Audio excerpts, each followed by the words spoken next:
सोमवार का दिन शंकर भगवान को समर्पित होता है। आज के दिन भक्त भोलेनाथ को प्रसन्न करने के लिए विशेष पूजा अर्चना करते हैं। कुछ लोग आज के दिन व्रत भी रखते हैं ताकि शिव की विशेष कृपा प्राप्त की जा सके। बाबा भोलेनाथ के आशीर्वाद के लिए आप भी सोमवार का व्रत कर रहे हैं तो शिव व्रत कथा को पढ़कर या सुनकर इस उपवास को पूरा करें। सोमवार व्रत की विधि। नारद पुराण के अनुसार सोमवार व्रत में व्यक्ति को प्रातः स्नान करके शिव जी को जल और बेलपत्र चढ़ाना चाहिए तथा शिवगौरी की पूजा करनी चाहिए। शिव पूजन के बाद सोमवार व्रत कथा सुननी चाहिए। इसके बाद केवल एक समय ही भोजन करना चाहिए। साधारण रूप से सोमवार का व्रत दिन के तीसरे तक होता है, मतलब शाम तक रखा जाता है। सोमवार व्रत 3 प्रकार का होता है: प्रति सोमवार व्रत, सौम्य प्रदोष व्रत और 16 सोमवार का व्रत। इन सभी व्रतों के लिए एक ही विधि होती है। सोमवार की व्रत कथा। एक समय की बात है, किसी नगर में एक साहूकार रहता था। उसके घर में धन की कोई कमी नहीं थी, लेकिन उसकी कोई संतान नहीं थी। इस कारण वह बहुत दुखी था। पुत्र प्राप्ति के लिए वह प्रत्येक सोमवार व्रत रखता था और पूरी श्रद्धा के साथ शिव मंदिर जाकर भगवान शिव और पार्वती जी की पूजा करता था। उसकी भक्ति देखकर एक दिन मां पार्वती प्रसन्न हो गईं और भगवान शिव से उस साहूकार की मनोकामना पूर्ण करने का आग्रह किया।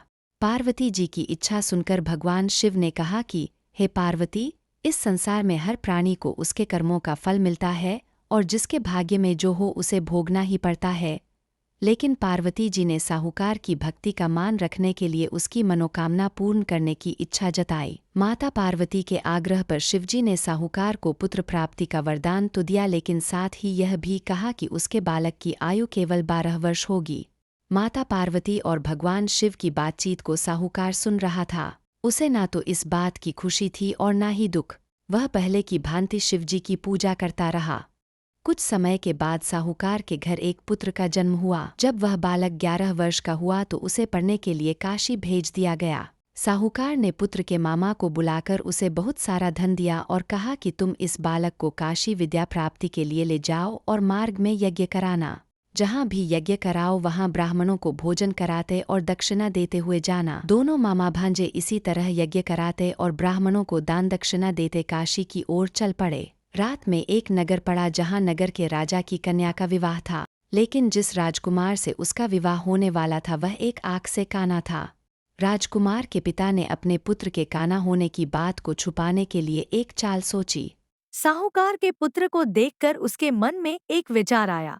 उसने सोचा क्यों न इस लड़के को दूल्हा बनाकर राजकुमारी से विवाह करा दूं। विवाह के बाद इसको धन देकर विदा कर दूंगा और राजकुमारी को अपने नगर ले जाऊंगा। लड़के को दूल्हे के वस्त्र पहनाकर राजकुमारी से विवाह कर दिया गया। लेकिन साहूकार का पुत्र ईमानदार था। उसे यह बात न्याय संगत नहीं लगी। उसने अवसर पाकर राजकुमारी की चुन्नी के पल्ले पर लिखा कि तुम्हारा विवाह तो मेरे साथ हुआ है, लेकिन जिस राजकुमार के संग तुम्हें भेजा जाएगा वह एक आँख से काना है। मैं तो काशी पढ़ने जा रहा हूँ। जब राजकुमारी ने चुन्नी पर लिखी बातें पढ़ी तो उसने अपने माता पिता को यह बात बताई। राजा ने अपनी पुत्री को विदा नहीं किया, जिससे बारात वापस चली गई। दूसरी ओर साहूकार का लड़का और उसका मामा काशी पहुँचे और वहां जाकर उन्होंने यज्ञ किया। जिस दिन लड़के की आयु 12 साल की हुई उसी दिन यज्ञ रखा गया। लड़के ने अपने मामा से कहा कि मेरी तबीयत कुछ ठीक नहीं है।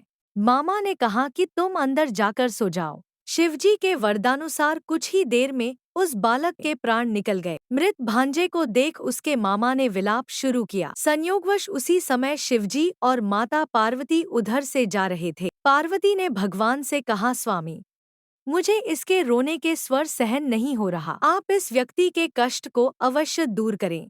जब शिवजी मृत बालक के समीप गए तो वह बोले कि यह उसी साहूकार का पुत्र है जिसे मैंने 12 वर्ष की आयु का वरदान दिया। अब इसकी आयु पूरी हो चुकी है। लेकिन मातृभाव से विभोर माता पार्वती ने कहा कि हे महादेव, आप इस बालक को और आयु देने की कृपा करें, अन्यथा इसके वियोग में इसके माता पिता भी तड़पत्र कर मर जाएंगे। माता पार्वती के आग्रह पर भगवान शिव ने उस लड़के को जीवित होने का वरदान दिया। शिवजी की कृपा से वह लड़का जीवित हो गया। शिक्षा समाप्त करके लड़का मामा के साथ अपने नगर की ओर चल दिया। दोनों चलते हुए उसी नगर में पहुंचे जहां उसका विवाह हुआ था। उस नगर में भी उन्होंने यज्ञ का आयोजन किया।